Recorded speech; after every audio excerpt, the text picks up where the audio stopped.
Dear brothers and sisters, today we will discuss about why Islam is the only true religion.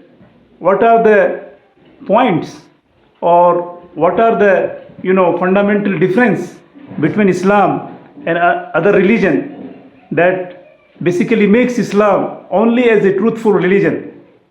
So it is very important message, because if you don't know the real difference between Islam and other religion, you will not be able to choose the true religion, that is only Islam.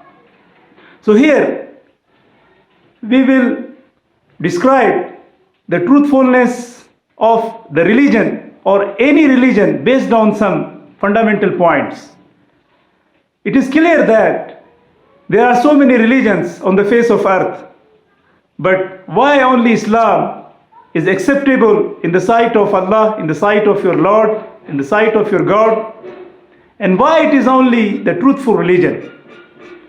We will take some points. The first point is concept of oneness of God. If you look into different other religion, you will not find that the God is really one in true sense in another religion. If you speak about Christianity, there is the concept of Trinity. There is no concrete, clear concept of oneness of the God. If you speak of Judaism, they say that Uzair is the son of God. Na'uz billah. If you speak of another religion, they have many different gods and goddesses.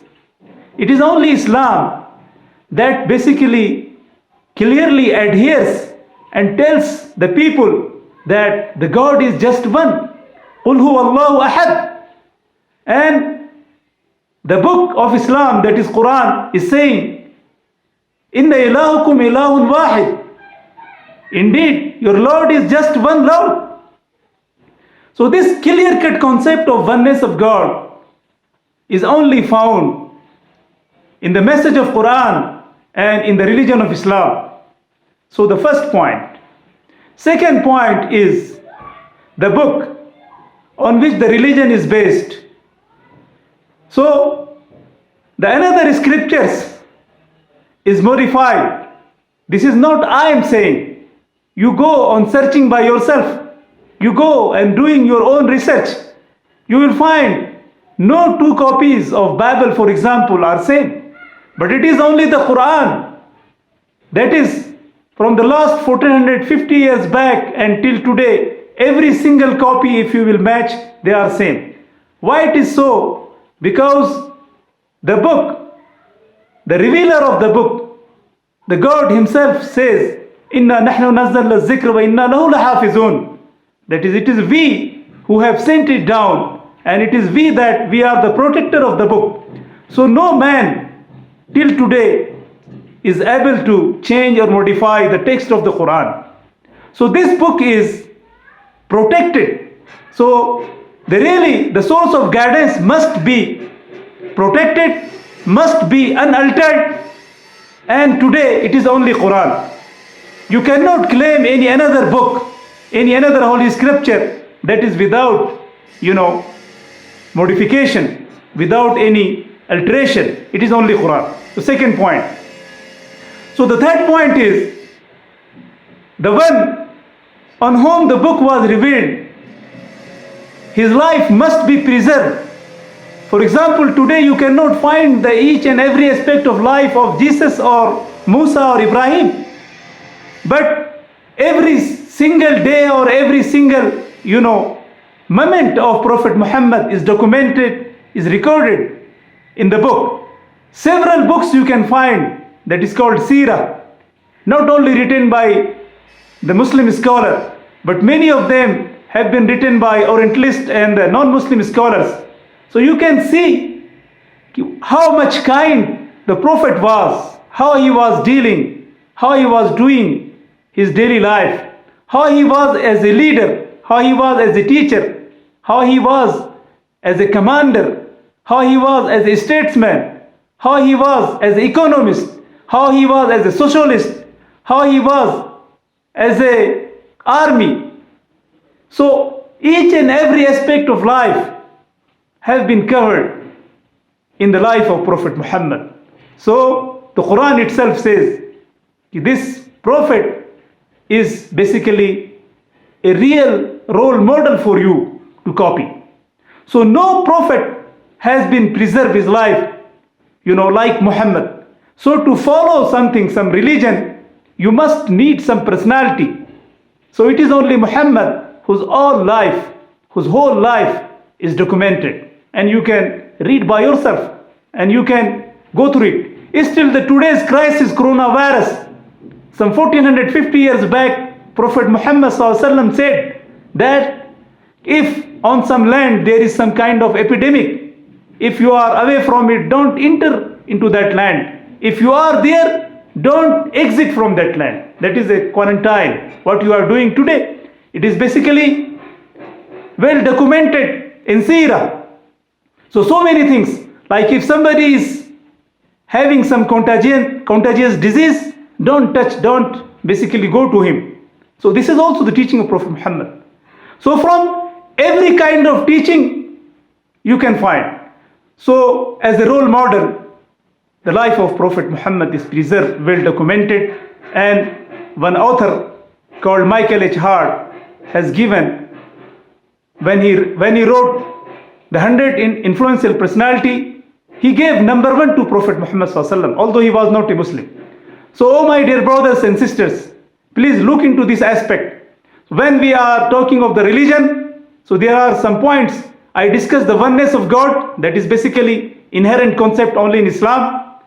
The book that must be preserved, that must be, unmodified, unaltered, that is Quran. The leadership, the role model that must be documented, whom you can follow is Muhammad. No another religions, the leader, or you can say the revealer, is such, preserved or such documented in such a way, you can know his daily life, day and night, you cannot know. It is only Muhammad sallallahu alaihi wasallam. And the last concept of any religion should be, what is the day of judgment? No another religion speaks so clearly about the day of judgment or the day of resurrection or the life after this death. It is only Islam that gives you this concept that every single individual will be accountable for his deeds and he will be booked, for all his deeds. Whether he has done some crime, it must be, brought very clearly in front of him so that he can see, and he must be sent into hellfire or paradise as per his deed. Such a clear concept is nowhere. In Christianity, the concept is for all the, Adam's son's sin, Jesus has been crucified. So this is illogical, if you see, because every single individual has been given, his own wish or will or freedom of choice. He does his own actions. So he must be rewarded or punished for his own action. Nobody should be, nobody should be sacrificing his life for anybody's sin. So it is only Islam that tells you very clearly, that doesn't put any conjecture, that doesn't basically, mislead you or deviate you from the right path, that clearly says you, if you have done even an atom's amount of some goodness, you will see it. And if you have done even atom's amount of evil, you will also see it. Also it says that أَفَحَسِبْتُمْ أَنَّمَا خَلَقْنَاكُمْ عَبَسًا وَأَنَّكُمْ إِلَيْنَا لَا تُرْجَعُونَ, that you are thinking that you were created in vain and you will not be brought back to us. So your Lord is free from any kind of, injustice, any kind of mere play, any kind of, such a, unjustful deeds, that he will do such a huge, project and without any result. In this life, you do anything and you want a result. If you have a servant, you make him accountable for his actions. If he has done some good or if he has some bad, you must punish or you must reward or you as a human being, it is in your inherent, being that you need it. So why not your Lord will bring back you? Kullu nafsin zaiqatul maut. Everybody knows this by his experience that everybody is going to die one day or some another day. Nobody is going to live forever. So what is the problem if he must be brought back to his Lord back again? The one who has given you life once, why he cannot give you the life once again? What is the problem? So this Quran very clearly manifests this concept of Day of Judgment. No another book. Some another book or some another script, some another religion will tell you that if you have done a crime, maybe you will born into some inferior being like some animal. So is this the justice?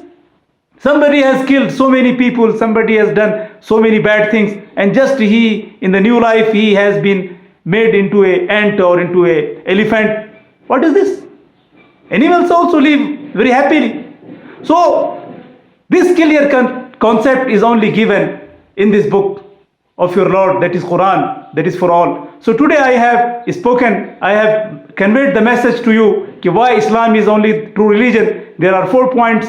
That is the oneness of God, very clearly mentioned in this book or in this religion. No another book or another religion is basically very much testifying this, that the God is one. Second concept is the book is preserved. No another book is preserved. You can go on searching and you can find it.